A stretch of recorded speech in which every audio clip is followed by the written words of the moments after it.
ten puang ro amangai ten puang ro lalpa mangai ten puang ro amangai ten puang ro in o swaru lim nani ro pui lomi lim min lom ru aro pui puang in athu shilik nam tin ren singa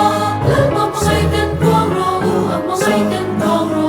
in sai ro lalpa mangai ten puang ro amangai ten puang ro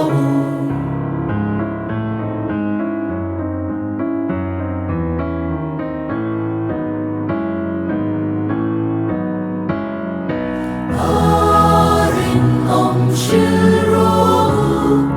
lalpa mangai ten shiro amangai ten shiro asagai shiro lalpa mangai ten shiro amangai ten shiro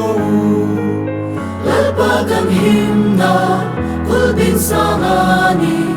kandin na chatua lungpui nge fakta kani puang zeru lalpa mangai ten puang ro amangai ten puang ro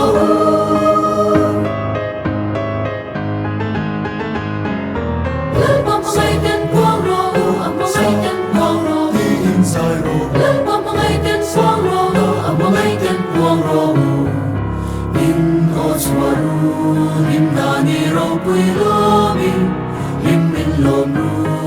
aro pui puang in athu shilik nam tin ren singa lim le lom ta ki